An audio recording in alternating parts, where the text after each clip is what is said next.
नुकतंच सोलापूर विद्यापीठानं उजनी धरणातल्या त्या पाण्यासंदर्भामध्ये जे त्यांनी अभ्यास केला आणि त्याच्यानंतर त्याचं ते निष्कर्ष असा काढला की बाबा सदरहू जे पाणी आहे ते पाणी दूषित आहे आणि पिण्यासाठी ते पाणी अयोग्य असून त्याच्यापासून गंभीर आजार देखील होऊ शकतात असा निष्कर्ष निघाला.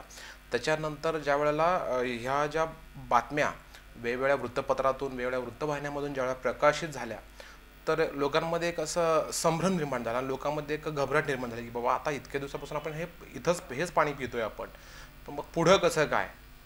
मग नेमकं लोकांमध्ये असा संभ्रम निर्माण झाला आणि आपल्या सोलापूर जिल्ह्याला तर उजनी धरणाशिवाय दुसरा कुठला पर्याय नाही आहे.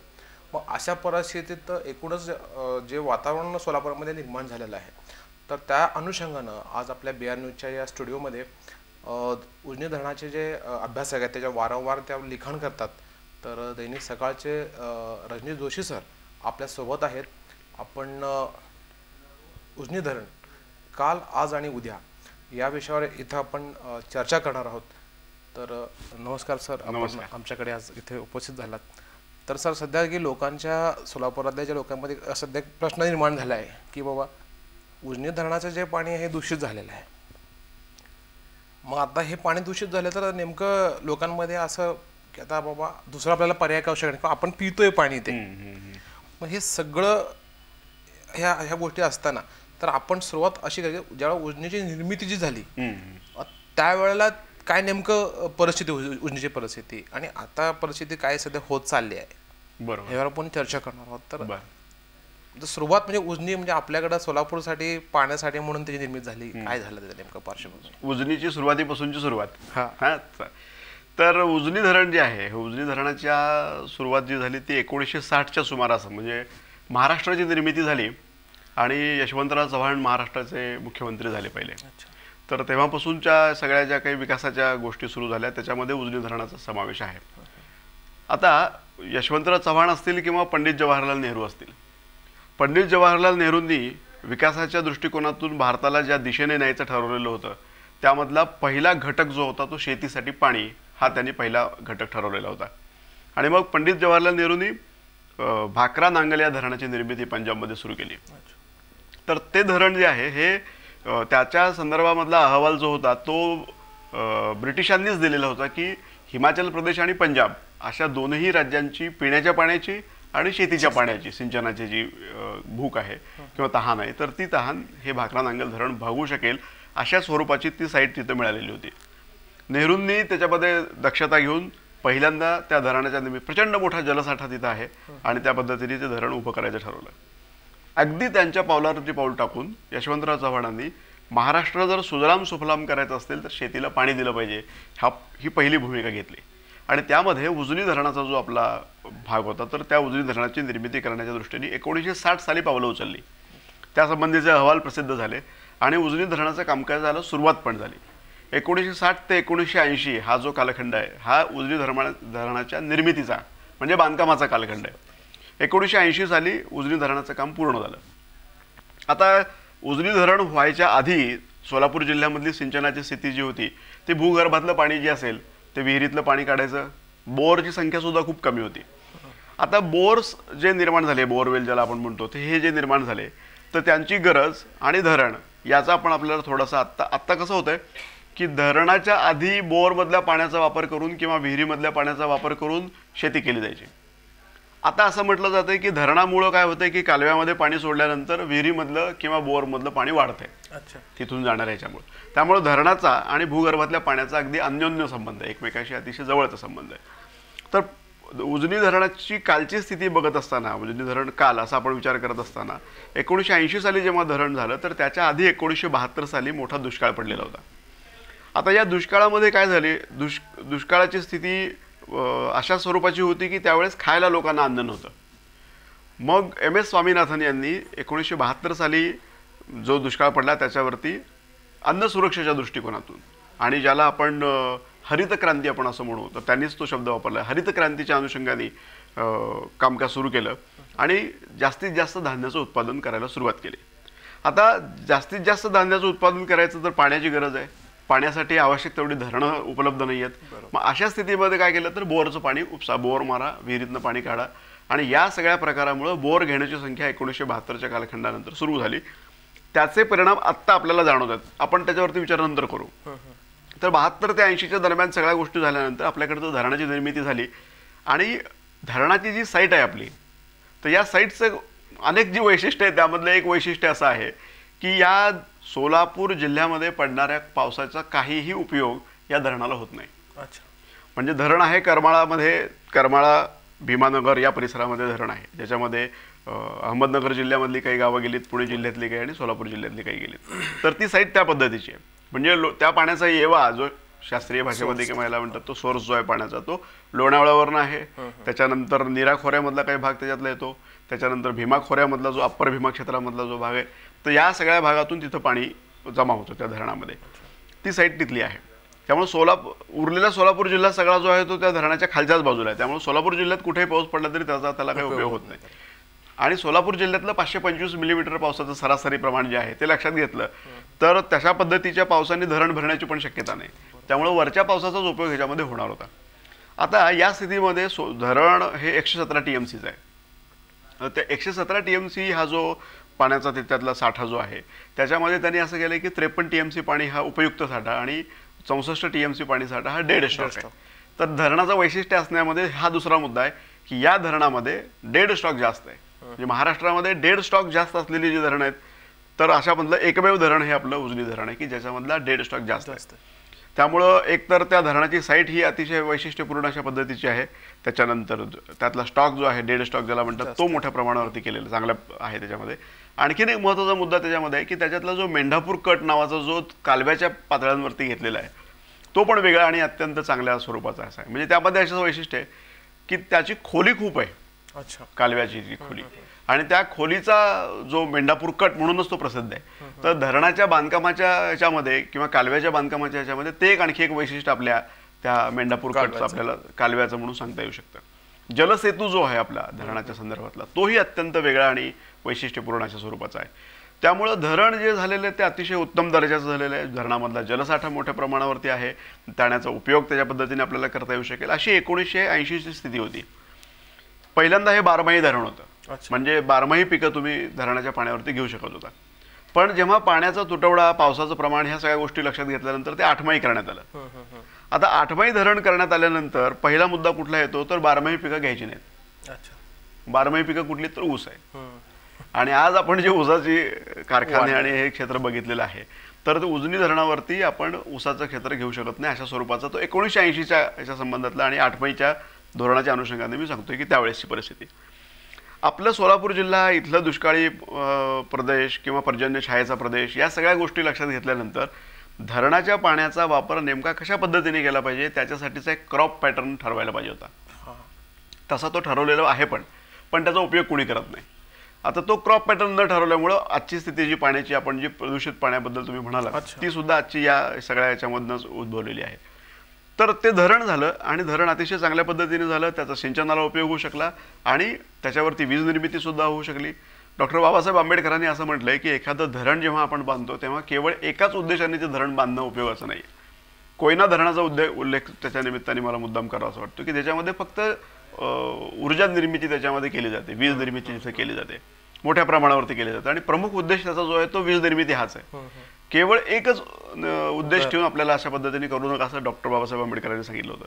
मुळशी धरणाच्या संदर्भामध्ये आपण तसं म्हणू शकतो की त्याच्यामध्ये टाटांनी ती धरणं घेतली, ते धरण जवळपास ते चालवायला घेतलं आणि त्याच्यावरती ऊर्जा प्रकल्प सादर केले आणि त्याच्यातून मुंबईला वीज तिकडं नेली आणि त्यातलं जे अवजल आहे, जे निर्मिती केल्यानंतरचं जे पाणी असतं जे वाहून द्यायचं असतं ते सगळं कोकणामध्ये जातं. पाणी साठवतात भीमेतलं, म्हणजे भीमेच्या ह्याच्यावरचं पाणी साठवलं जातं आणि सगळं अवजल जातं कोकणामध्ये.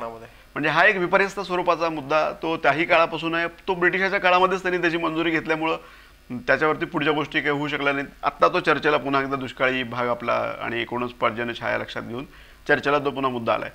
त्याच्यावरती स्वतंत्रपणे बोलता येऊ शकेल. पण अशा पद्धतीने धरणांचा केवळ एकाच उद्देशासाठी वापर करता येत नाही. उजनी धरणाचा वापर मात्र या सगळ्या गोष्टीचा विचार करून केलेला आहे. त्याच्यामध्ये उद्योगाला पाणी दिलं जातं, पिण्याच्या पाण्याच्या अनेक नळ पाणी पुरवठा योजना त्याच्यावरती आहेत. त्याच्यानंतर शेतीसाठी सिंचनासाठी मोठ्या प्रमाणात साठा आहे आणि वेगवेगळे उद्योग आपण म्हटल्याप्रमाणे आहेत. तर असा सगळ्या ह्याच्यामध्ये हे धरण अतिशय उत्तम स्वरूपाचं झालं. मोठी धरणं घेऊ नका किंवा मोठी धरणं नको अशा स्वरूपाची भूमिका मेधा पाटकरांनी मांडलेली होती. बरोबर. ती सरदार सरोवर प्रकल्पाच्या निमित्ताने. त्याच्यावरती बरीच घमासान अशी चर्चा देशभर झाली, जगभरामध्ये झाली आणि सगळ्यांनी असं ठरवलं होतं की असं म्हटलं होतं की मोठी धरणं ही घातक ठरू शकतात कालांतराने. त्या म्हणण्याचं हे प्रत्यंतर आहे. आज जे पाण्यात मेधा पाटकर जे म्हणत होत्या की मोठी धरणं कशी घातक ठरू शकतात, तर त्याचं हे एक उदाहरण उजनीचं आपण जे पोल्युशन म्हणतो त्याच्यातलं आहे.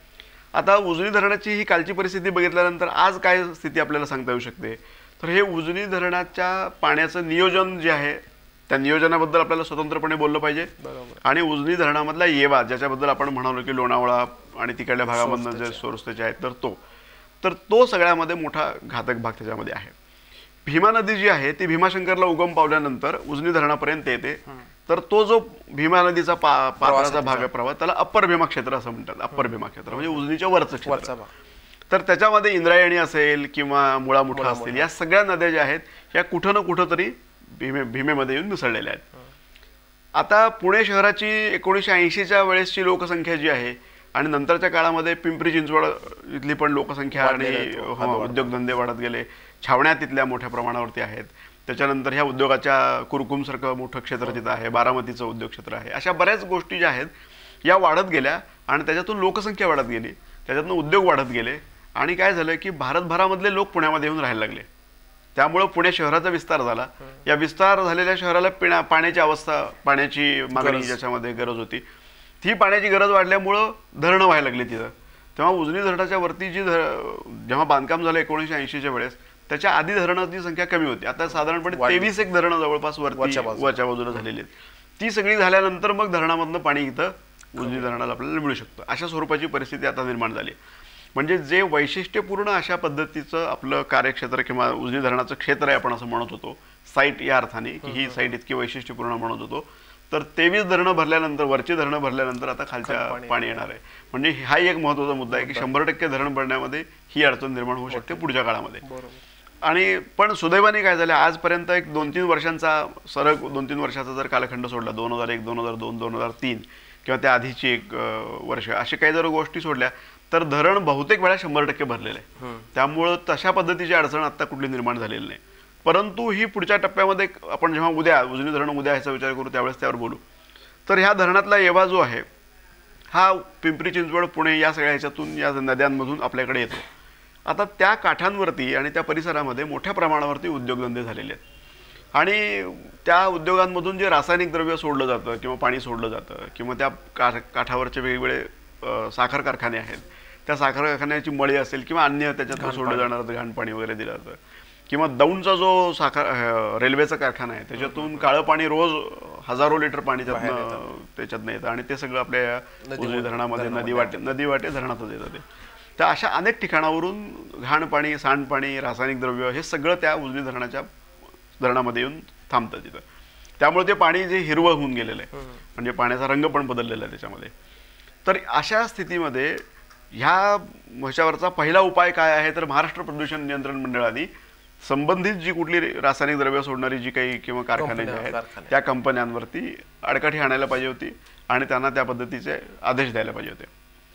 तसे ते नियंत्रण मंडळाने दिले पण ह्या कारखाने आणि त्या कंपनीचे मालक एवढे धनदांडगे आणि एवढे वरपर्यंत हात पोचलेले आणि त्यांचं राजकीय काय म्हणतात त्याला संधान जे आहे तर ते खूप मोठं असल्यामुळं त्यांनी दंडावरती भागवलं. ते म्हणजे कोट्यवधी रुपयाचं प्लॅन्ट उभं करणं, एखाद 1-2 कोटी रुपये प्लॅन्टमध्ये घालवण्यापेक्षा 1000-1500 किंवा लाख रुपयेपर्यंत जर दंड भरला तर ते पुढं होऊ शकतं. ही परिस्थिती आपली कायद्याची आहे. अशी वाईट स्थिती आहे. म्हणजे लोकमानस जे आहे किंवा जनता जी आहे त्याचा कुठलाही विचार ह्याच्यामध्ये केला गेलेला नाही. मग आपला आर्थिक लाभ कसा होईल, आर्थिक फायदे कसे होतील हे बघितलेत. राजकीय इच्छाशक्ती ह्याच्यामध्ये नाही आहे. हे जे पाण्याचं जे प्रदूषण होत आहे जलप्रदूषण ह्याच्यात राजकीय इच्छाशक्ती कुठल्याही पद्धतीने पूर्णपणे अभाव आहे. आणि सगळे राजकीय लोक जे आहेत सगळ्याच पक्षाचे जे आहेत ते आपल्याला कसा फायदा होईल त्या गोष्टीचा असाच विचार करतात. म्हणजे कालपर्यंत जे काँग्रेसच्या नावाने किंवा जे सत्ताधारी पक्ष होता काँग्रेस राष्ट्रवादी पक्ष त्यांच्या नावाने ओरडणारे लोक होते ते आज सत्तेवर आल्यानंतर त्यांनी सुद्धा काहीही केलेलं नाही. नुसती एक नमामि चंद्रभागाची घोषणा केली, त्याच्यामध्ये काहीही झालेलं नाही आहे पुढच्या टप्प्यामध्ये. तर तो मुद्दा आपण बघूयात, चर्चा करू त्याच्यावर. तर आत्ता जो म्हणत होतो की धरणामधलं येणारं पाणी जे आहे ते सगळं वरून येणारं पाणी, घाण पाणी त्यामुळे पाण्याचा रंग बदललेला आहे. पाण्यामध्ये आर्सेनिक असेल किंवा मर्क्युरी सारखा मोठा विषारी अशा पद्धतीचा घातक कंटेंट त्याच्यामध्ये आहे. त्याशिवाय अन्य पण घातक कंटेंट आहेत. त्याच्यामध्ये काठावरची जी काही शेती आहे, ऊसाची शेती किंवा अन्य त्यातली कीटकनाशकं जी फवारलेली असतात ती सुद्धा जमिनीची धूप होऊन पाणी होऊन ती पण त्याच्यामध्ये मिसळू शकतात. पुन्हा आपण मानवनिर्मित सुद्धा त्याच्यामध्ये मलमूत्र त्याच्यामध्ये मोठ्या प्रमाणावरती आहे. जनावरं मेलेली जी आहेत ती त्याच्यात आणून टाकली जातात वगैरे अशा बऱ्याच गोष्टी त्याच्यामध्ये आहेत. आता याकडे बघण्याचं काम जे आहे ते पोल्युशन कंट्रोल बोर्डाचं आहे. पण महाराष्ट्र प्रदूषण कंट्रोल बोर्डाने काय केलंय की हायकोर्टामध्ये ज्या वेळेला या संदर्भामधली जलप्रदूषणाची याचिका दाखल केलेली होती पुण्यातल्या लोकांनी, त्यावेळेला शपथपत्र दिलंय, ॲफिडेव्हिट दिलं की हे सगळं जे आहे हे कंट्रोल करणं आमच्या हाताबाहेरची गोष्ट आहे. आम्ही हतबल आहोत, आम्ही नियंत्रण मंडळानं सांगितलं म्हणजे ज्यांच्यावरती जबाबदारी दिलेली आहे तरी सांगून टाकलं की आमचं काय याच्यामध्ये होऊ शकत नाही. म्हणजे ही परिस्थिती इतकी वाईट आहे, म्हणजे त्याच्या पलीकडे गेलेली आहे. हे दुरुस्त करण्याचं काम कोण करू शकेल तर पॉलिटिकल लिडर्सच करू शकतात. त्या भागामधले जे पॉलिटिकल लिडर्स आहेत किंवा मंत्री आहेत या लोकांच्या हातामधली ही गोष्ट आहे. पण मोठमोठ्या कंपन्यांचे जे काही मालक आहेत त्यांच्या ह्या इतक्या मोठ्या प्रमाणावर वाढलेल्या आहेत, म्हणजे शक्ती त्यांची एवढी मोठी आहे की या सगळ्याच्या पलीकडची ती गोष्ट होऊन बसलेली आहे. अर्थात जनतेपुढं या सगळ्या हे सगळी माणसं जी आहेत ती अगदी शून्यच आहेत. पण जनता याच्यामध्ये उठाव करत नाही ही परिस्थिती. लोकांनी उठाव करायला पाहिजे. पण लोक का उठाव करत नाहीत तर समाज हा निद्रिस्तच असतो. म्हणजे कुठल्याही चळवळीच्या आधीची गोष्ट जर आपण बघितली, आपल्या सोलापुरामध्ये सुद्धा अनेक आपले विचारवंत सांगतात की ज्या वेळेला मार्शल लॉ झाला 1930-31 साली, त्यावेळेस जो उठाव झाला त्याच्या आधी लोक झोपलेले होते सोलापूरचे. पण स्वातंत्र्य लढ्यामध्ये सहभाग घेतला आणि तो जो स्वातंत्र्य लढा झाला त्याच्यामध्ये 31ला मार्शल लॉ आणि या सगळ्या गोष्टी जेव्हा झाल्या त्यावेळेस जी आपल्या सोलापूरच्या लोकांनी जागरूकता दाखवलेली होती, जो उठाव केला, तो झाल्यानंतर जे झोपलेले लोक आहेत अजून उठलेले नाहीत. त्यामुळे अशा स्वरूपाचा मार्शल लॉ सारखा किंवा अधिक मोठी गोष्ट जी आहे, आता अशा पद्धतीने गोष्टी होणार नाहीत मार्शल लॉ किंवा ह्या, पण उजनी धरणाच्या पोल्युशन सारख्या ज्या गोष्टी आहेत, ज्या आपण घरापर्यंत आपल्या पाणी येणार आहे त्याच्यातल्या प्रदूषणासारख्या गोष्टी ज्या आहेत, त्याच्यातून होणारे विकार असतील किंवा त्याच्यातून आरोग्याची जी हानी होणार आहे, तर ते आता या मार्शल लॉ सारखे आपल्या अंगावरती येणार आहेत. आणि आता जागरूक होण्याची ही वेळ आलेली आहे. पण समाज हा निद्रिस्त असतो ही गोष्ट सगळ्यांना माहिती आहे. त्यामुळे पॉलिटिकल लिडर्सना पण हे माहिती असते की समाज हा कायम निद्रिस्त असतो. त्यामुळं ते समाजाला उठवायचा प्रयत्न अजिबात करत नाहीत. त्यातल्या दोघांनी जर उठायचा प्रयत्न केला आणि काही बोलायचा प्रयत्न केला तर त्यांची तोंड कशी बंद करायची याची सगळी त्यांच्याकडे कौशल्य असतं त्याचं. त्यामुळं त्याच्यावरती चर्चा होत नाही. त्यामुळं ह्याच्यातली राजकीय इच्छाशक्ती हा सगळ्यात महत्त्वाचा घटक आहे. आता हे असं का झालं तर भारताला स्वातंत्र्य मिळालं त्यावेळेस स्वातंत्र्य लढ्यामध्ये सगळी पॉलिटिकल व्यक्तिमत्व होती. सगळी महात्मा गांधी असतील, लोकमान्य टिळक असतील किंवा ही सगळी जी काही नेते मंडळी होती ही राजकीय नेते मंडळी होती.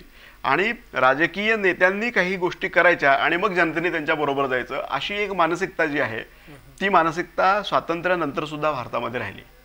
आता त्याचं एक साधं उदाहरण तुम्हाला मी मुद्दाम सांगतो याच्यामध्ये की आपल्याकडची सगळी वर्तमानपत्र असतील किंवा सगळे चॅनल्स जे आहेत वृत्तवाहिन्या वगैरे या सगळ्यांच्या पहिल्या बातम्या, ठळक बातम्या ज्या असतात त्या राजकीय असतात. बरोबर. त्याच्यामध्ये आता थोडंसं विषयांतर जरी झालं तरी मुद्दाम या आपल्या पोल्युशनच्या संदर्भातलाच मुद्दा आहे म्हणून सांगतो की अमेरिकेमध्ये साधारण 1990 साली एक पत्रकारांची कार्यशाळा झाली होती, आंतरराष्ट्रीय कार्यशाळा. त्यामध्ये भारतातले एक पत्रकार तिथे त्या कार्यशाळेमध्ये निवडले गेले होते, तिथे गेले आणि जगभरामधले सगळे पत्रकार वेगवेगळ्या ठिकाणून आलेले होते. त्या कार्यशाळेमध्ये त्या कार्यशाळेच्या संयोजकांनी पहिलं सत्र संपल्यानंतर दुसऱ्या सत्रामध्ये सगळ्यांना बातम्या दिल्या. एक 25 बातम्या दिल्या आणि त्यांनी सांगितलं की तुमच्या वर्तमानपत्राचं पहिलं पान तुम्ही लावा.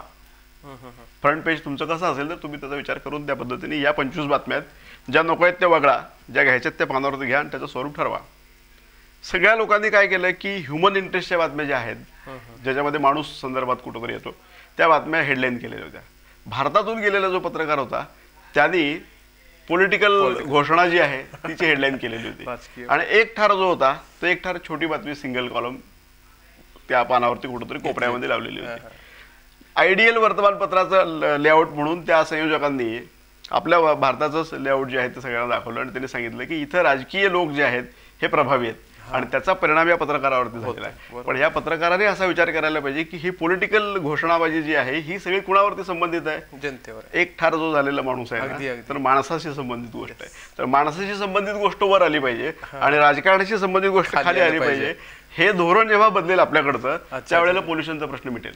अरे बापरे. कारण परिस्थिती बरोबर आहे. सगळे राजकीय लोकांच्या आपल्याकडे हातामध्ये तेच ना, म्हणजे ह्युमन व्हॅल्यू जी आहे ती त्याकडे जास्त तितकं गांभीर्याने पाहिलं जात नाही. बरोबर आहे. तर माणसाला किंमत नाहीच आहे, म्हणजे माणूस हा नगण्यच आहे. म्हणजे त्याच्यामध्ये एक आणखीन एक पुन्हा आता नगण्य या शब्दावरून मला आठवलं की शांता शेळके मुंबईमध्ये राहत होत्या आणि त्या मोठ्या कवयित्री आणि त्यांची गीतं वगैरे सगळे भारतभरामध्ये सगळीकडे महाराष्ट्रभरामध्ये लोकप्रिय. मग त्यांना पत्रकारांनी प्रश्न विचारला की मुंबईने तुम्हाला काय दिलं, तर त्या म्हणाल्या मुंबईने मला नगण्यपण दिलं. तर तसं नगण्यपण जे आहे हे आपल्याला सोलापूर जिल्ह्यातल्या लोकांना किंवा सर्वसामान्य माणसाला पॉलिटिकल लिडरनी जनतेला काय दिलं तर नगण्यपण दिलेलं आहे. तर अशी स्वरूपाचीच गोष्ट आहे. मग हे नगण्यपण झाडून जेव्हा आपले लोक जागे होतील खडबडून त्यावेळेला आंदोलन वगैरे व्हायला पाहिजे आणि त्याच्यातून गोष्टी सुधारण्याच्या होऊ शकतात. आता त्याच्यामधलं तुम्ही जसं आता मगाशी म्हणालात की आजची स्थिती काय आहे, तर आजची स्थिती ही पोल्युशनची आहे, जलप्रदूषित झालेलं आहे आणि अतिशय वाईट स्थिती आहे. मग ह्याच्यात सुधारणा करता येईल की नाही, म्हणजे उद्याकडे वाटचाल करत असताना ह्याच्यात सुधारणा करता येईल की नाही, तर ह्याच्यामध्ये निश्चितपणे सुधारणा करता येऊ शकते आपल्याला. त्याचं कारण असं की जर समजा नदीकाठचे लोक सगळे जे आहेत हे लोक जागरूक झाले आणि या लोकांनी जर ठरवलं की बाबा आम्ही आता याच्यावरती आंदोलन करायचं आणि आपल्या आपल्या भागामधलं जे काही पोल्युशन होतं त्याच्यावरती कंट्रोल करायचं, थांबवायचं, तर त्यासाठी त्या भागातल्या लोकप्रतिनिधींना त्यांच्याबरोबर जावंच लागेल. आणि मग तशा गोष्टी झाल्यानंतर ज्याच्यामध्ये सिवेज ट्रीटमेंट प्लॅन ज्याला म्हणतात, STP प्लॅन ज्याच्यात असतील की मलनिस्सारण करून टाकणारं, प्रक्रिया करणारं पाणी सोडणं बिडणं, अशा अनेक त्याच्यामधले उपाय आहेत त्याच्यामध्ये. आता त्यातला एक महत्त्वाचा उपाय जो होता की STP प्लॅन्स किंवा मोठ्या स्वरूपामध्ये मलनिस्सारण केंद्र तिथं स्थापन करणं, जलशुद्धीकरण आणि मलनिस्सारण. तर जायकानी 968 कोटी रुपयाचं एक कर्ज आपल्या महाराष्ट्र सरकारला दिलेलं आहे केंद्र सरकारच्या मदतीने आणि त्याच्यामधून पुणे परिसरामध्ये मोठे STP प्लॅन्स उभं करून मलनिस्सारण केंद्र आणि हे करून उभे करून ज्याच्यातून पुणे आणि पिंपरी चिंचवडमधलं जे काही मलमूत्र जे आहे लोकांचं ते सोडलं जातं, तर त्याच्यावरती ट्रीटमेंट करून प्रक्रिया ते पाणी सोडायचं आतमध्ये आणि प्रक्रिया करून ती घाण बाजूला काढायची, अशा स्वरूपाचं ते मोठं अनुदान त्यांनी दिलेलं आहे. ते तातडीने त्याच्यावरती काम होऊन त्याची पटकन हे व्हायला पाहिजे, अंमलबजावणी व्हायला पाहिजे. आणि दुसरी गोष्ट ज्यामधली महत्त्वाची आहे ती म्हणजे नमामी चंद्रभागा. या सरकारने नमामी चंद्रभागाचा उत्तम प्रोजेक्ट आणलेला आहे, त्याचं कंटेंट अतिशय उत्तम आहे, ते व्हायला पाहिजे आणि त्याच्याबद्दलची मांडणी पण खूप छान पद्धतीने केलेली आहे. त्याच्यामध्ये अनेक तज्ज्ञ लोकांचा सहभाग पण त्यांनी घेतलेला आहे. हे सगळं जरी असलं तरी हे फक्त आयडियल आहे. अच्छा, प्रत्यक्षामध्ये त्याची अंमलबजावणी किंवा त्याची काही झालेली नाही, कारण त्याची गरज आत्ता या राजकीय लोकांना वाटत नाही. त्याचं कारण असं आहे की पुणे नगर आणि सोलापूर जिल्हा ह्याच्यामधली किती लोकसंख्या त्याच्यावरती अवलंबून आहे, बरोबर, आणि मतदार किती आहेत याचा विचार करून कोणत्याही गोष्टीला किती प्राधान्य द्यायचं हे राजकीय लोक ठरवतात. बरोबर. तर आत्ता आपल्याकडचे नेते जर प्रभावीपणे काम करत असतील तर त्यांनी हे तातडीने ठरवून करता आलं असतं. आपल्याकडे 2 मंत्री आहेत सोलापूर जिल्ह्यामध्ये.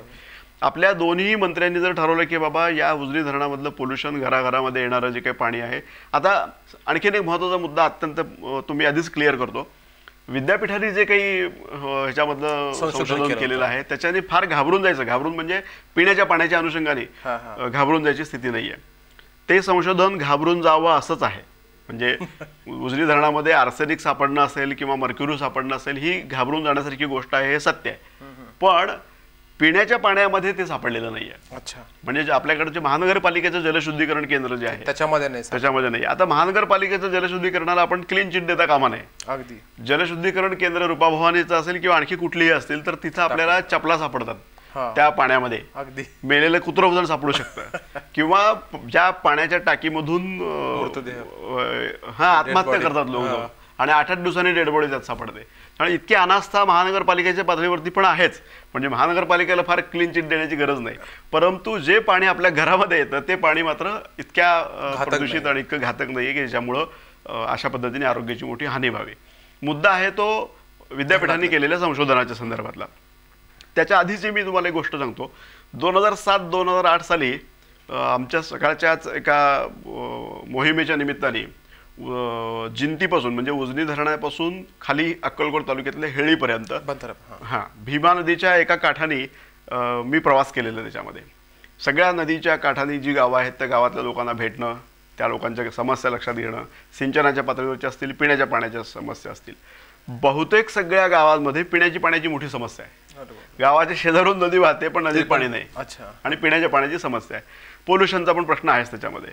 त्याच्यानंतर मी जलसंस्कृतीचा पण त्याच्यातला विचार केला, त्याचा पण त्याच्यामध्ये अभ्यास केला की गावामधल्या लोकांची नावं काय. आता आपल्याकडे जलसंस्कृती म्हणजे काय, तर कलश असतील किंवा आपल्याकडचे पूर्वीच्या काळामधले जर आपण नाणी बघितली तर त्या नाण्यांवरती कलश आपल्याला सापडतो जो पाण्याशी संबंधित आहेत. तर पाण्याशी संबंधित असलेली चिन्ह जी आहेत ती त्या नाण्यांवरती सापडणं किंवा ह्याच्यात अशी जी जलसंस्कृतीच्या खुणा काही त्याच्यामध्ये आहेत. इव्हन आपली जी नावं आहेत ना आपल्याकडची म्हणजे भीमराव किंवा ही जी नावं आहेत ही नदीशी संबंधित, यमुना नाव असतं, गंगा नाव असतं, ही सगळी जलसंस्कृतीशी संबंधित असलेल्या गोष्टी त्यामुळे अशा स्वरूपाच्या पण गोष्टी त्याच्यामध्ये अभ्यास करता आल्या. पण हा सगळा भाग बघत असताना नदीच्या काठच्या गावांमध्ये सुद्धा वाईट स्थिती आहे. मग तो जेव्हा अभ्यास केला आणि त्यावेळेस जेव्हा धरणाची स्थिती बघितली त्यावेळेला तिथल्या काही ठिकाणचे आपले शिवाजीराव पाटील म्हणून चांदज गावचे मोठे शेतकरी आहेत तर ते याच्यामध्ये सहभागी झाले. बेंबळ्यावरून काही लोक सहभागी झाले. असे वेगवेगळ्या ठिकाणचे लोक सहभागी झाले आणि भीमा जलप्रदूषण विरोधी संघर्ष समिती त्यावेळेस स्थापन करण्यात आली. तर त्या संघर्ष समितीच्या माध्यमातून काम सुरू झालं. आता ते काम सुरू झाल्यानंतर पण त्या समितीचा आवाज पोचणं जो आहे मुद्दा तो वर्तमानपत्रातल्या बातम्यांच्या व्यतिरिक्त काही जास्त नव्हता. त्यामुळे त्याचा प्रभाव फारसा पडला नाही. परंतु ती समिती अजूनही कार्यरत आहे आणि अजूनही ते काम करत आहे. शिवाजीराव पाटील अतिशय निष्ठेने हे काम करतायत आणि चांगल्या पद्धतीने पुढे नेण्याचा प्रयत्न करतायत. 2011-12च्या सुमारास राजेंद्र सिंह सोलापुरामध्ये आले होते 2012 जलतज्ञ आणि त्यांनी त्या पाण्याचा सगळा बघितलं, त्या पाण्याचा जवळ वास घेऊन बघितला किंवा हे तर त्यांनी ते स्पष्टच करून टाकलं की हे पाणी पिण्याच्या लायक नाही आहे ते. त्यामुळं तोही मुद्दा तिथं झालेला आहे. आणि आता जलसाक्षरता विभाग जो महाराष्ट्र सरकारने स्थापन केलेला आहे त्याचे प्रमुख राजेंद्र सिंहच आहेत. त्यामुळे आता राजेंद्र सिंहांकडे सुद्धा एक अधिकारी असण्याचं पद जे आहे ते आता आलेलं आहे. त्यामुळे ते सुद्धा याबद्दल काही निर्णय घेऊ शकतात किंवा कार्यवाही करण्याच्या दृष्टीने सरकारला सूचना देऊ शकतात. त्यामुळे त्यांना ही समस्या माहिती आहे. आता हा झाला या सगळ्या परिस्थितीचा भाग. आता उपायाच्या अनुषंगाने काय केलं पाहिजे तर मग हे आम्ही पाहत असताना 2012ला पुन्हा 13ला पुन्हा अशाच पद्धतीने आम्ही रोमिंग रिपोर्टिंगची एक मोहीम राबवली आणि त्यावेळेला मी भीमा नदीच्या दुसऱ्या काठावरून उजनी डॅमपर्यंत प्रवास केला. तर परिस्थितीमध्ये फारसा बदल झालेला नव्हताच. त्यामुळं ह्याच्यामध्ये कसं आहे की शेतकऱ्यांना साक्षर करणं म्हणजे शेतकरी वर्षानुवर्ष त्यांच्या शहाणपणाने त्यांच्या पूर्व ज्या ज्ञानामुळं जे काही पीक घेतात तर त्या सगळ्या गोष्टी त्यांचं शहाणपण त्यांचं मोठं आहेच आहे. पण त्याच्यामध्ये आणखीन आधुनिकतेची भर घालून किंवा त्यांना पाण्याच्या संदर्भामधल्या काही गोष्टी माहिती सांगून त्याची आकडेवारी पटवून देऊन पावसाचं पाणी कसं साठवलं पाहिजे किंवा या सगळ्या गोष्टी समजावून सांगून ज्या गोष्टी व्हायला पाहिजेत त्या काही झालेल्या नाही आहेत. त्यामुळे शेतकरी पारंपरिक पद्धतीने शेती करत राहतो आणि वर्षानुवर्ष ही आपली दुष्काळाची स्थिती आणि याच्याबद्दलची चिंता होते.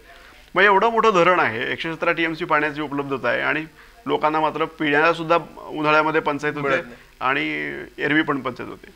तर हा जो प्रदूषणाचा मुद्दा जो आहे हा असा त्याच्यामध्ये आणखीन एक मुद्दा सांगायचा राहिला मला थोडासा की मी एक पुस्तक लिहिलं त्याच्यामध्ये की त्याच्यात 3 पाणी टंचाईची मोठी कारणं सांगितलेली आहेत. एक जे आहे ते उद्योगासाठी दिलं जाणारं पाणी त्याच्यामध्ये तो पाण्याचं पर्सेंटेज कमी आहे. परंतु NTPC सारख्या मोठ्या प्रोजेक्टला जे पाणी 2 TMC दिलं गेलेलं आहे की जे मूळ आराखड्यामध्ये नाही आहे.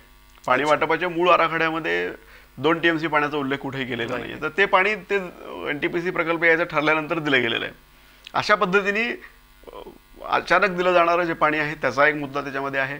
दुसरं ऊस जो आहे आपल्याकडे ऊस घ्यायला पाहिजे का तर घ्यायला पाहिजे. पण तो घेत असताना त्याच्यासाठीचं जे ठिबक सिंचन आहे ते कंपल्सरी केलं पाहिजे, सक्तीचं केलं पाहिजे. पण ते केलं जात नाही. त्यामुळे मोठ्या प्रमाणावरती पाणी वाया जातं त्याच्यामध्ये. आता त्याच्यात साधा मुद्दा असा आहे की जर तुमच्या शेतामधूनच कालवा जात असेल तुम्ही ठिबक सिंचन कशाला करणार. बरोबर. तर असा मुद्दा आहे. मग ज्यांच्याकडे पाणी नाहीये तर ते असा विचार करतील की बाबा परंतु कालव्यात जर त्यांच्याकडून जात असेल तर त्याही गोष्टीवरती अतिशय गांभीर्याने बघण्याची गोष्ट. त्यामुळे ऊसाला दिलं जाणारं मोकाट पाणी जे आहे तो मोठा जलसंकटाचा भाग आहे. आणि तिसरा सगळ्यात महत्त्वाचा भाग जो आहे तो जलप्रदूषण उजनी धरणामध्ये होणारं जे आहे ते. तर ही 3 संकटं सोलापूर जिल्ह्यावरती येऊ घातलेली आहेत. आणि या 3 संकटांमुळे सोलापूर जिल्हा जो आहे त्याचं वाळवंट होण्याची शक्यता आगामी काळामध्ये नाकारता येत नाही. आता वाळवंट हा शब्द आला, कच्छचं वाळवंट असेल किंवा अन्य जी काही राजस्थानामध्ये वाळवंट आहेत तिथे आधी समुद्र होता. अरे बापरे. म्हणजे लाखो वर्षापूर्वी त्या ठिकाणी पाणी होतं, समुद्र होता. आणि पाणी कसं तर समुद्रासारखं पाणी म्हणजे प्रचंड पाणी आणि ते खारं पाणी असल्यामुळे तिथं उगवत काय नाही. बरोबर आहे. म्हणजे कालांतराने पाण्याचे हाट होत तिथं सगळं हे झालेलं आहे. जल थल मल नावाचं एक पुस्तक लिहिलेलं आहे सोपान जोशींनी. सोपान जोशी जे आहेत हे गांधी विचार समिती जी दिल्लीची आहे तर त्याचे प्रमुख आहेत ते, आणि त्यांनी हा सगळा अभ्यास करून त्याच्यातला हा निष्कर्ष आहे की जे वाळवंट होती तिथे आधी समुद्र होता, पुढची परिस्थिती अशीच आहे, आपल्याकडे जे हिरवगार रान दिसतं आहे तिथं पुढं कदाचित वाळवंट असण्याची शक्यता आहे. मग त्याला किती काळ लागेल किंवा हा पुन्हा वेगळा मुद्दा आहे, पण तो धोका लक्षात घेऊन आताच आपण शहाणपणाने वागलं पाहिजे आणि हे जलप्रदूषण आहे हे टाळलं पाहिजे. आता हे उद्याची स्थिती काय आहे त्याच्यावरती विचार करण्याच्या आधी आपण उपायांवरती चर्चा करू. उपाय बरोबर. तर उपायांमध्ये मगाशी मी जसं म्हणालो तशा पद्धतीने STP प्लॅन्ट्स करणं, सगळ्या कंपन्या ज्या कंपन्या ह्याच्यामध्ये आपलं पाणी सोडतात त्याच्यामध्ये त्यांनी त्यांचे जलशुद्धीकरण असतील किंवा सांडपाण्यावरती पुनर्प्रक्रिया करणारे अशा पद्धतीचे प्लॅन्ट्स उभे करणं आणि ते पाणी त्याच्यामध्ये सोडणं. त्याच्यानंतर प्रत्येक गावं जी आहेत ह्या नदीकाठच्या गावांमध्ये सुद्धा ज्याच्यामध्ये शोष खड्ड्याच्या स्वरूपात असू दे किंवा अशा मलनिस्सारण प्रकल्पाच्या प्लॅन्टसारखे प्लॅन्ट असू देत, गावाची लोकसंख्या लक्षात घेऊन त्यांनी त्या पद्धतीने जलशुद्धीकरण केलं पाहिजे, त्याचं नियोजन केलं पाहिजे. आणि त्यासाठी आत्ता कसं झालंय, जो ग्रामपंचायतीला मोठा निधी आत्ता दिला गेलेला आहे तर त्याच्यामधनं ग्रामपंचायत आपापल्या निधीवरून आपापल्या गावामध्ये अशा पद्धतीचे विशेषतः ज्या नदीकाठची गावं आहेत त्यांनी मलनिस्सारण केंद्र किंवा मलनिस्सारण प्रकल्प आपापल्या ठिकाणी राबवू शकतात ते, आणि जे छोटी गावं आहेत त्यांनी शोष खड्ड्यासारखे उपक्रम राबवून त्यामध्ये पाणी आपलं मलनिस्सारण जे आहे ते तिथं रोखलं पाहिजे. जे थेट आता लोक काय करतात की शौचाला नदीच्या पात्रातच जातात, बरोबर, अशी स्थिती तिथली आहे. त्यामुळे ह्याही गोष्टीचा विचार त्याच्यामध्ये केला पाहिजे. त्यामुळं धरणाच्या काठच्या लोकांनी याच्यामध्ये लक्ष दिलं पाहिजे. त्याच्यानंतर रासायनिक द्रव्य सोडणारे कारखानदार जे आहेत, कंपन्या ज्या आहेत, त्यांनी सोडताना त्याच्या प्रकल्पावरती प्रक्रिया केली पाहिजे. सरकारने ह्याच्यावरती लक्ष दिलं पाहिजे. महाराष्ट्र प्रदूषण नियंत्रण मंडळाची ही जबाबदारी आहे, त्यांनी ते नीट लक्ष त्याच्यामध्ये दिलं पाहिजे. आणि पॉलिटिकल लीडर्स जे आहेत हे सगळे त्याच्यामधले सगळे आहेत, कारण राजकीय इच्छाशक्तीशिवाय आपल्या इथलं पान हलत नाही. असं म्हणतात की ब्रह्मदेवाच्या इच्छेशिवाय पान हलत नाही, तर ती गोष्ट खोटी आहे. आपल्याकडे राजकीय नेता सांगितलं की वाटेल ती पानं, कुठलीही पानं कुठे लावू शकतात, वडाची साल पिंपळाला सुद्धा लागू शकते, म्हणजे अशी स्थिती आपल्याकडे जी आहे. त्यामुळे राजकीय नेत्यांनी हे नीट लक्षात घेणं आवश्यक आहे. आणि सुदैवाने सोलापूर जिल्ह्याला काय झालं की आजपर्यंतच्या इतिहासामध्ये 2 मंत्री गावातले कधी नव्हते. शहरातले मंत्री जे आहेत, जिल्ह्यातले 2 होते, एक जिल्ह्यातला असेल आणि एक सोलापूर शहरातला असेल, पण शहरामधलेच 2 मंत्री असणं ही अतिशय मोठी उपलब्धी आपल्याकडे होती, संधी आहे. तर त्या संधीचा उपयोग करून घ्यायला पाहिजे होता. आता कदाचित उरलेल्या दिवसांमध्ये सुद्धा ते घेतील आणि चांगल्या पद्धतीने आपल्याला प्रदूषणाचा मुद्दा जो आहे तो जाऊ शकेल असं मला वाटतं. तर तो उपायाच्या दृष्टिकोनातून या गोष्टी केल्या पाहिजेत. लोकांनी जागरूक होणं, लोकांनी याच्यामध्ये उठाव करणं ही सगळ्यात महत्त्वाची गोष्ट आहे. कारण होतं कसं की जोपर्यंत आपल्याला स्वतःला आपल्या घरापर्यंत समस्या येऊन भिडत नाही तोपर्यंत आपण जागे होत नाही. ही कुठल्याही बाबतीतली गोष्ट आहेच आहे. मग आपण वर्तमानपत्र असतील किंवा वाहिन्या असतील या सगळ्यांनी याबद्दलचा गवगवा किंवा या पद्धतीची चर्चा करणं आवश्यक आहे आणि सातत्याने ही करत राहण्यासारखी गोष्ट आहे. त्यामध्ये लोक जागे होतात की नाही, आम्ही कितीतरी 10 वर्षात, आम्ही 10 वर्षापासून लिहितोय, त्याचा परिणाम काय होतो तर आता हे विद्यापीठ आलंय आणि विद्यापीठाने ह्या पद्धतीचं अभ्यास केलाय आणि त्या संशोधनामधल्या गडबडीमुळे, म्हणजे गडबड कुठली तर पिण्याच्या पाण्याच्या पुरवठ्याच्या नमुने त्यांनी तिकडले घेतले, धरणातले घेतले आणि जाहीर केले की या पाण्याने कॅन्सर होतो. ह्याच्यामुळे जी खळबळ माजलेली आहे त्याच्यामुळे तर किमान जागे होतील ते लोक. आता या सगळ्या संशोधकांना आयुक्तांनी आणि बाकी सगळ्या प्रमुख अधिकाऱ्यांनी बोलवलं आणि त्यांची परेड घेतली की तुम्ही अशा पद्धतीने कसं काय जाहीर केलं, कॅन्सर होतो कशावरून तुम्ही म्हणताय वगैरे.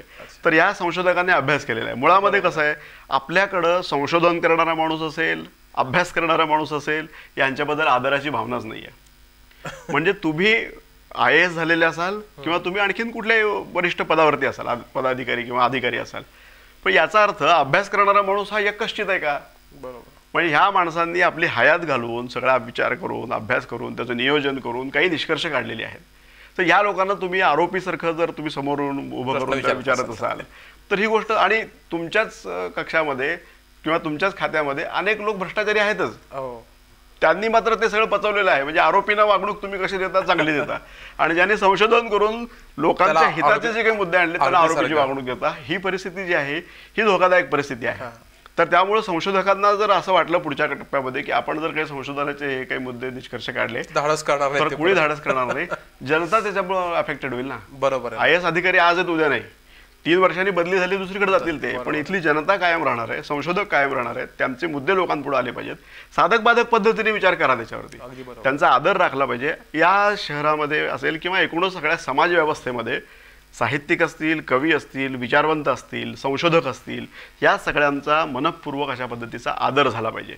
त्यांचे विचार आपल्याला पटतात की न पटतात हा मुद्दा वेगळा आहे, त्याच्यावरती तुम्ही प्रतिवाद करू शकता, त्या प्रतिवाद करून त्यांचे मुद्दे खोडू शकता, परंतु त्यांना तुम्ही आरोपीची वागणूक देऊन किंवा यक्कश्चित अशा स्वरूपाची वागणूक देऊन जर तुम्ही त्यांना हे करत असाल, वागवत असाल, तर ती योग्य गोष्ट नाही आणि ह्याच्यामुळे समाज मागत जाणार आहे. अगदी बरोबर. ह्याच्यामुळे काही प्रगती होणार नाहीये.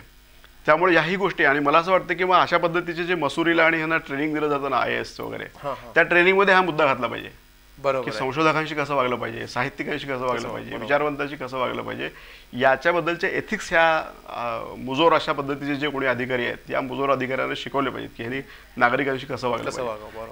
किंबहुना माझं तर म्हणणं असं आहे की तो साहित्यिक असो, संशोधक असो किंवा नसो, सर्वसामान्य नागरिक जेव्हा तुमच्या दारात येतो काहीतरी मागणी घेऊन, तेव्हा त्याच्याशी तुम्ही अत्यंत नम्रपणेच बोललं पाहिजे, त्याची समस्या काय ती जाणून घेतलीच पाहिजे. आणि तुमच्यावरती कामाचा लोड असणारच आहे, निश्चित तो ताण सहन करायचा आहे, म्हणून तर तुम्हाला हे पद मिळाले ना. कारण हा सगळा मुद्दा नीट लक्षात घेतला पाहिजे. आणि ही समस्या जी आहे ती अशा पद्धतीने लोकभावनेतून, लोकांच्या ह्याच्यातून सोडवण्याच्या दृष्टिकोनातून पावलं उचलली पाहिजेत. आता ह्याच्यामध्ये आणखीन एक गोष्ट महत्त्वाची अशी आहे की प्रत्येक गावामध्ये जलसुरक्षा दल स्थापन झाली पाहिजेत. म्हणजे नदीकाठी जे गाव आहे त्या नदीकाठच्या गावामधल्या लोकांनी, सरपंच असतील किंवा त्या गावचे ग्रामसेवक असतील किंवा आणखी ह्याचे सगळे लोक एकत्र बसून त्यांनी तरुणांचं एक जर ग्राम जल सुरक्षा दल जर स्थापन केलं की ज्याच्यामध्ये ते असं बघतील की बाबा नदीच्या पात्रामध्ये किंवा नदी जिथं त्यांचा पाण्याचा सोर्स आहे, साठा आहे, त्या ठिकाणी कुणी शौचाला जाणार नाही किंवा कपडे धुणार नाही, जनावर धुणार नाही, अशा पद्धतीने पाणी घाण करणार नाही, अशाचं निरीक्षण करण्यासाठी ते ग्राम जल सुरक्षा दल जे आहे ते उपयोगी पडू शकतं. तशा पद्धतीची दल स्थापन केली. म्हणजे तुम्ही हा अवेअरनेस क्रिएट करण्याच्या दृष्टिकोनातून सगळ्या शिक्षकांनी आपापल्या शाळांमध्ये शिकवत असताना विशेषतः नदीकाठची लोक आणि एकूणच ओव्हरऑल सगळ्याच्यामध्ये पाण्याची बचत कशी केली पाहिजे आणि पाण्याचं प्रदूषण होणार नाही या संबंधी कसं, याच्या संबंधित मार्गदर्शन केलं पाहिजे आणि तशा पद्धतीने हे केलं पाहिजे. आणखीन एक महत्त्वाची गोष्ट अशी आहे की त्या लोकप्रतिनिधी, त्या भागामधल्या लोकप्रतिनिधींनी जे अभ्यासक आणि विचारवंत आणि ज्या पद्धतीने पाण्याच्या क्षेत्रामध्ये काम करू इच्छिणारे, ज्याला वॉटर वॉरियर्स आपण असं म्हणू, तर जे पाण्याबद्दल जलयोद्धे आपण म्हणू, अशा लोकांना त्या संपूर्ण त्यांच्या गावांमधून त्यांचं मार्गदर्शन त्या ठिकाणी घेतलं पाहिजे. जलनायक म्हणून ही यशोदानी एक नवीन व्यवस्था लावलेली आहे. त्या व्यवस्थेतून त्यांनी काय केले की जलनायक वेगवेगळ्या ठिकाणचे पाण्याबद्दलचे अभ्यासक जे आहेत ते एकत्र केलेत आणि त्यांचा अभ्यास घेऊन त्याचा विचार त्यांनी सुरू केलेला आहे. परंतु गावागावामध्ये जाऊन अशा पद्धतीने लोकांनी जर त्याच्यामध्ये पाणी कसं बचत केली पाहिजे आणि जलप्रदूषण कसं रोखलं पाहिजे हे जर त्याच्यातून त्यांना शिकवलं गेलं तर ती पण एक अतिशय महत्त्वाची गोष्ट ठरू शकेल.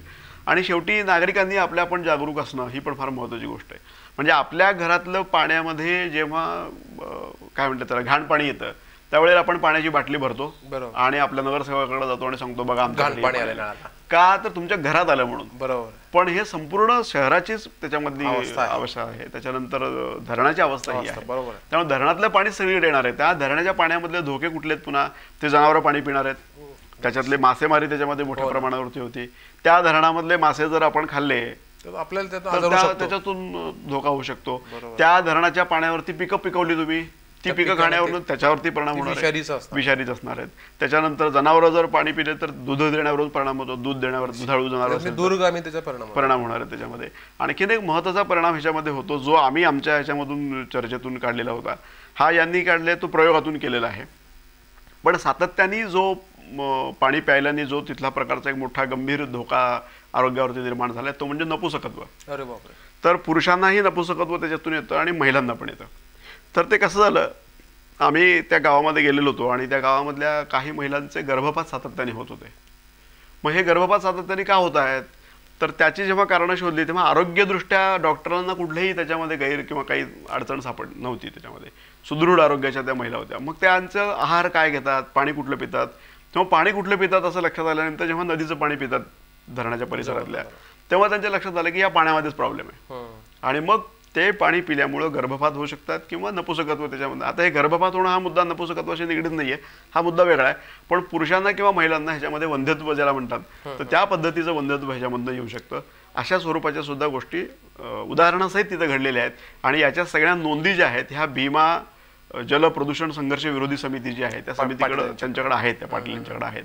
आम्ही सुद्धा ते सकाळमधून प्रसिद्ध पण केलेले आहेत. ते संबंधित डॉक्टरचे कोट्स त्याच्यामध्ये छापलेले आहेत, फोटो त्यांचे छापलेले आहेत आणि अशा पद्धतीचे अफेक्टेड जे रुग्ण आहेत त्यांची पण माहिती त्याच्यामधून आपण छापलेली आहे. त्यामुळे हे सगळं जे आहे ते ऑन पेपर आहे. म्हणजे असं कुठलंही काही त्यात लपवाछपीचा मुद्दा नाही.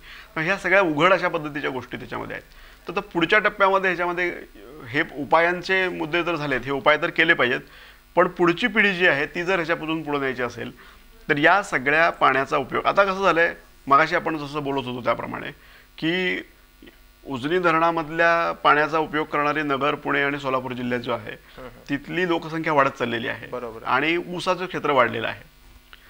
तर अर्धशतक असलेले साखर कारखाने, जवळपास 50 साखर कारखाने येणं प्रकारेनं त्या पाण्याशी संबंधित आहेत. तर अशी सगळी मोठी स्थिती त्याच्यावरती आहे. आता त्या ऊसामुळं काय होतं की क्षेत्र वाढलेलं आहे आणि शेतकऱ्याच्या हातात पैसा खेळतो वगैरे, ठीक आहे, पण ही तात्कालिक गोष्ट आहे. शेतकऱ्यांनी पण ही लक्षात घेतली पाहिजे गोष्ट की बाबा ह्याच्या ऊसापेक्षा सुद्धा वेगळी पिकं आपल्याला जास्त पैसे देणारी जी आहेत ती घेता येऊ शकतात आणि त्याच्यावरती प्रक्रिया उद्योग जे आहेत ते आपल्याला त्याच्यामध्ये चालू केले पाहिजेत.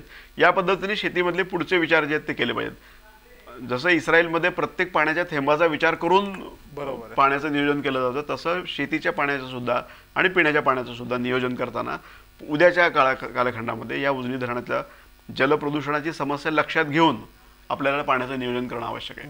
आज तर उजनी धरणामधलं पाण्याचं नियोजन पूर्णपणे चुकलेलं आहे.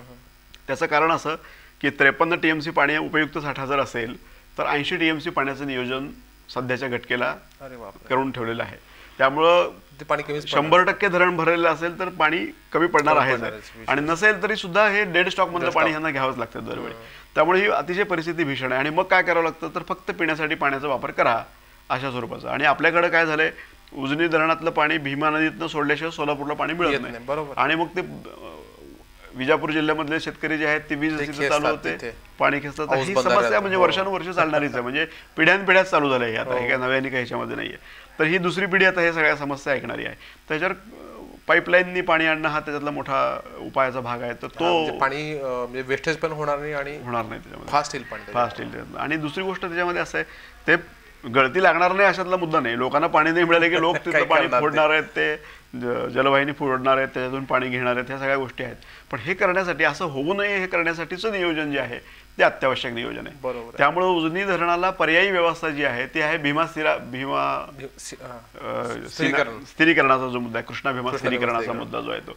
आता कृष्णा भीमा स्थिरीकरण कितपत शाश्वत आहे किंवा कितपत होऊ शकतं हा पुन्हा अजून जास्त डिबेटेबल मुद्दा आहे आणि पॉलिटिकल पातळीवरती पण गेलेला आहे. परंतु उजनी धरणाला वेगळा पर्याय आपल्याला इथं निर्माण करण्याची गरज आहे. आणि अशा पद्धतीचा पर्याय आपण आता धरणाच्या स्वरूपामध्ये करू शकत नाही, तर तो बचतीच्या स्वरूपात तरी करणं आवश्यक आहे. म्हणजे एखादी गोष्ट आपण निर्माण करू शकत नसू तर आपण तिची बचत करू शकतो. आणि जेवढी बचत करू शकतो तेवढा त्याचा वापर जास्त करू शकतो. त्यामुळे आहे त्या पाण्याचा वापर जर अधिक काटकसरीने जर केला आणि योग्य पद्धतीने केला अधिक उपलब्ध होणार आहे. त्यासाठीचा क्रॉप पॅटर्न ठरवावा लागेल. लोकसंख्या किती ते बघितलं पाहिजे, दरडोई पाण्याचा वापर किती केला पाहिजे, त्याबद्दलची योग्य अशा पद्धतीची काय म्हणता येईल त्याला, ज्याची ठरवावे लागेल, त्या स्टँडर्ड ठरवावं लागेल त्याचं, आणि त्या पद्धतीने ते पाणी वाटप केलं पाहिजे. अशा स्वरूपाच्या सगळ्या गोष्टी ज्या आहेत या जर केल्या तर ह्या पाण्याचा पुढच्या उद्याच्या कालखंडामध्ये या पाण्याचा वापर होऊ शकतो. आता आणि पुन्हा ज्या धरणाच्या परिसरामधले जे शेतकरी असतील किंवा धरणाच्या परिसरामधले धनदांडगे लोक जे असतील हे पाणी मोठ्या प्रमाणावरती घेऊन टाकतात. आणि मग खालच्या ज्या टेल एंड्स जी आहेत या लोकांची समस्या जी आहे ती कायमच राहते ती. तर ह्या सगळ्या गोष्टी ज्या आहेत त्या टाळण्यासाठी लोकांनी जागरूक राहणं आणि पाण्याचं नियोजन जे योग्य पद्धतीने करणं हा सगळ्यात त्यातला महत्त्वाचा घटक आहे.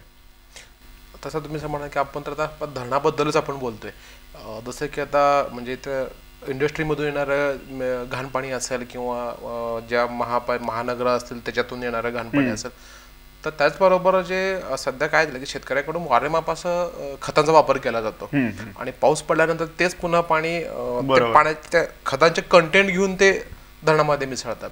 आणि फक्त धरणच नसतं, अगदी आपण आपल्या सोलापूरचं आता इथं संभाजी तलाव आहे बाजूलाच, तर याच्यामध्ये देखील अगदी सगळे लोक डोळ्याने बघतात ते गटारीचं पाणी किंवा सिद्धेश्वर तलाव आपल्या पलीकडे आहे त्याच्यामध्ये देखील अगदी चक्क गटारीचं पाणी त्याच्यामध्ये मिसळतं.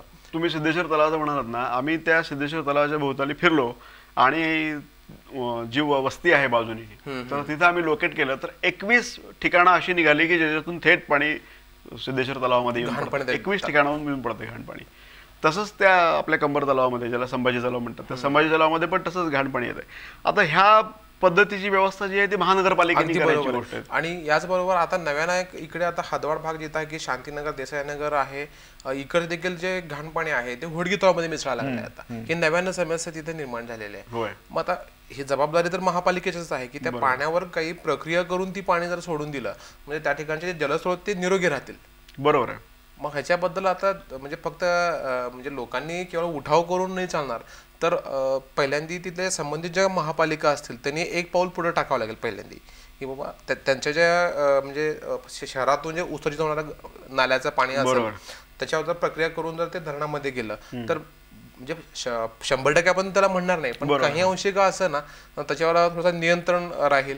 त्याचबरोबर जसं की आता राजकीय शक्तीचा आपण विषय म्हणतोय, परंतु हे केव्हा होणार आहे की ज्या वेळेला लोक जागे होतील तेव्हा. जसं की आता एका संशोधनामुळे किंवा ना आज तरी आपण इथे चर्चेला आलो. बरोबर. मग असं काही होणं असं अपेक्षित नाही. संशोधनामुळे आज चर्चेला आलो, पण आम्ही 10 वर्षापासून लिहितो आहोत. आता ही गोष्ट कशी आहे की ही आपलं काम जे आहे ते जागरूकता निर्माण करत राहणं आहे. लोक जेव्हा जागे होतील तेव्हा होतील, आणि जेव्हा मोठा धक्का बसतो त्याच वेळेला लोक जागे होतात. ती गोष्ट कारण कसं आहे, डॉक्टरकडे गेले की तपासायला डॉक्टर आपल्याला जर अचानक समजा एखादा मोठा झाला सांगितला तर आपण खूप म्हणजे खडबडून जागे होतो. हे थोडक्यात तसा प्रकार आहे असं म्हणायला काही हरकत नाही. तसंच झालेलं आहे. त्यामुळे लोकांनी जागरूक होणं, लोक जागरूक राहणं हाच सगळ्यात महत्त्वाचा मुद्दा आहे. तर या पद्धतीने जर विचार केला तर ते आहे. महापालिकेचं तुम्ही जे म्हणत होतात ना, तर त्यातला तोही महत्त्वाचा, महापालिकेची ह्या सगळ्या आस्थापनांना वेगवेगळ्या पद्धतीने कर्ज उपलब्ध होऊ शकतात. निधी उपलब्ध होऊ शकतो. राज्य सरकारकडून निधी होतो, केंद्र सरकारकडून होतो, आणि जागतिक बँकेकडनं सुद्धा मोठा पैसा अशा पद्धतीच्या प्रकल्पावरती निर्माण होतो. जायका म्हणून जपानकडनं जी काही मदत केली जाते ती सुद्धा या जायकाच्या अंतर्गत अशा स्वरूपाच्या मलनिस्सारण केंद्र असतील किंवा पिण्याच्या पाण्याची लाईन टाकायची असेल तर त्यासाठी उपलब्ध होऊ शकतो. नाबार्डकडे आपल्याला शेकडो कोटी रुपये आपल्याला महापालिकेला मदत मिळू शकते. तर अशा पद्धतीने नागरी व्यवस्थापनासाठी नाबार्ड कितपत मदत करतो तो मुद्दा बघायला लागेल. परंतु अशा स्वरूपाच्या गोष्टी जर करायच्या असतील तर त्यासाठी सक्षम अशा पद्धतीचे लोकप्रतिनिधी निवडणं आवश्यक आहे. आणि आत्ता परिस्थिती आपल्याकडची अशी आहे की आपल्याकडचे जे नगरसेवक आहेत काही हाताच्या बोटावरती मोजणे इतके सोडून दिले तर सगळे नगरसेवक जे आहेत ते स्वतःचं काय म्हणते त्याला कंत्राटदारी असेल किंवा स्वतःच्या भल्यासाठी ज्या गोष्टी करता येतील तेवढ्याच करत राहिलेले आहेत. आणि ह्यांना ताळ्यावर आणण्याचं काम त्या पक्षातील ज्येष्ठांनी करणं आवश्यक आहे, पण ते पण करत नाहीत त्याच्यामध्ये. त्यामुळे हे सगळं एक विशेष सर्कल ज्याला म्हणतात ना की दुष्टचक्र जे आहे त्या दुष्टचक्रामध्ये सापडलेली गोष्ट आहे ती. त्यामुळे हा सगळ्या नागरिकांनी उठाव करणं हाच त्याच्यावरचा पर्याय आहे. लंडनमधली थेम्स नदी जी आहे ही अशाच पद्धतीने इतकंच आर्सेनिक आणि हे असंच घाण पाणी तिथं पण होतं, पण तिथले लोक उभे राहिले आणि त्या लोकांनी त्या थेम्स नदीबद्दल काय म्हणतात जागरूकता निर्माण झाली त्यांच्यात, आणि जनजागृती करून ते उभे जेव्हा राहिले तेव्हा त्या व्यवस्थापनाला लक्ष द्यावं लागलं. आणि आज जगामधले सगळ्यात शुद्ध नद्यांमध्ये थेम्स नदीचा उल्लेख त्याच्यामध्ये केला, तर शुद्ध पाणी त्याच्यामध्ये आहे. तर असं होऊ शकतं, म्हणजे काही फार मोठी गंभीर गोष्ट अशातला प्रकार नाही. त्यामुळे हे होऊ शकतं. महापालिकेसारख्या आस्थापनांनी याच्यामध्ये लक्ष देणं गरजेचं आहे. आता ह्या पुणे आणि पिंपरी चिंचवड महानगरपालिकांची मोठी जबाबदारी आहे की आपल्या भागामधल्या लोकांची मलमूत्र जे आहे ते आपण जर अशा पद्धतीने खालच्या पाठवत असू सगळं, तर हा मोठा आरोप, म्हणजे हा गुन्हाच आहे हा खरा एक मोठ्या प्रकारात. तर त्याच्याबद्दल त्यांनी बारकाईने विचार करण्याची गरज आहे. त्यासाठी लोकप्रतिनिधी जागरूक पाहिजेत. लोकप्रतिनिधी चांगले निवडून द्यायचे असतील तर लोकांनी जागरूक होण्याची गरज आहे. शेवटी सगळे जे आहे ते पुन्हा आपल्यावरतीच येतं. सर्वसामान्य नागरिक जो आहे हा जोपर्यंत जागा होत नाही आणि उठाव करत नाही तोपर्यंत, असं म्हटलं जातं मगाशी आपण जसं म्हणालो तसं की मार्शल लॉ नंतर काही आपल्याकडे उठाव झाला नाही, तशा पद्धतीने म्हणजे हे डॉक्टर निर्मल कुमार फडकुलेने म्हटलं होतं मागे की सोलापुरामध्ये एकच उठाव झाला, तो मार्शल लॉच्या कालखंडामध्ये झाला. त्यानंतर हे सगळे लोक सुप्त अवस्थेमध्ये आहेत, निद्रिस्त आहेत. तर तशी परिस्थिती आहे. आणि तुम्ही म्हणाल्यासारखं की मोठा असा धक्का डॉक्टरने सांगितलं की मोठा रोग आहे तसं खडबडून जागे होणार नाहीत, ही परिस्थिती आहे. बरोबर आहे. जसं आता की आता म्हणजे केवळ उजनी धरण निरोगी राहण्यासाठी म्हणजे त्यासाठी प्रत्येक माणसाची जबाबदारी. जसं तुम्ही आता म्हणाला की ते दूषित पाणी त्याच्या घरापर्यंत जातं आणि त्याच वेळेला मग तो जागा होती हे माझ्यापर्यंत घाण पाणी आलं आणि मग मी लोकांना दाखवतो की माझ्याकडे घाण पाणी आलं. तर ही जबाबदारी केवळ म्हणजे एका व्यक्तीची नसून तर संबंध प्रत्येक घटकाचे आहेत. त्याचा जो कोणी लाभार्थी असेल त्या धरणाचा जो कोणी एखादी पाण्यात थेंब जरी कोणी तो घेत असेल तर त्याची प्रत्येकाची ती जबाबदारी आहे. मग प्रत्येकानं अगदी मग त्याच्यामध्ये अगदी तळागाळातला सामान्य माणूस असेल, त्यानंतर महापालिका असतील, त्यानंतर सगळ्यात महत्त्वाचं म्हणजे प्रदूषण मंडळ असेल, त्याच्यानंतर जे पॉलिटिकल लोक असतील, आणि त्याचबरोबर सगळ्यात महत्त्वाचं म्हणजे जे तिथली इंडस्ट्री तिथली जी आहे. म्हणजे मुळातच कसं आहे की तर महापालिका किंवा तिथं लोकप्रतिनिधी जागरूक असतील तर ते ऑटोमॅटिक त्यांच्यावर ते अंकुश ठेवतील. पण होतं कसं की राजकीय लोक म्हणजे त्यांच्या कुठेतरी त्यांचे हितसंबंध जोपासलेले असतात, त्याच्यामुळं आपण त्याला कशाला हे सांगायचं किंवा किंवा चांगलं सगळं करायचं, फक्त त्यांना पत्र देऊन टाकायचं, मग अशा वगैरे म्हणजे फॉर्मॅलिटीज फक्त तिथे कम्प्लीट म्हणजे पूर्ण केल्या जातात. बरोबर. परंतु पुढे जाऊन ते म्हणजे लोकांच्या जीवाशी खेळ होते याचं असं कुणाला म्हणजे हे त्याच्याकडे काही राहत नाही. त्याच्यामुळे एकच हे देऊन आपल्याला ह्याची सांगता करता येऊ शकते की उठा जागे व्हा. अच्छा, सोलापूरकरांनो उठा जागे व्हा, हीच वेळ आहे. बरोबर. ही जर वेळ हातातून गेली तर मात्र पुढे काही करता येणार नाही. त्यामुळे आता लोकांनी जागा होणं हाच ह्याच्यावरचा पर्याय आहे. बरोबर आहे. आता जसं दुसऱ्या सरांनी सांगितलं की बाबा आता ही वेळ आहे, म्हणजे औचित्य जरी विद्यापीठाचं जरी असलं की बाबा पाण्याचे नमुने तपासले आणि त्याच्यामधून काही त्याला कंटेंट आढळले आणि त्यांनी सांगितलं, हे उलट त्यांनी आपल्याला शहाणे केलेलं आहे. म्हणजे ही धोक्याची घंटा आहे म्हणून आपल्याला त्यांनी सांगितलंय. आपण त्यांना दोष न देण्यापेक्षा आपण सगळ्यांनी मिळून जागा होणं आणि आपलं जे धरण आहे म्हणजे आपलं आपण त्याला वरदायिनी आपण म्हणतो सोलापूर जिल्ह्याची, तर ती निरोगी कसं यासाठी प्रत्येकाने आपण निश्चित प्रयत्न करूया. आज या ठिकाणी आपल्या या स्टुडिओमध्ये दोशी सर आले आणि आम्हाला वेळ दिलात आणि खूप चांगलं त्याच्यामध्ये विचारमंथन झालं आणि बऱ्याच गोष्टी जे की लोकांना माहीत नव्हत्या त्या चर्चेच्या माध्यमातून लोकांपर्यंत जातील. तर आपण या ठिकाणी आज आमच्या स्टुडिओ वेळ काढून आला तिथे, नंतर आपलं धन्यवाद. धन्यवाद.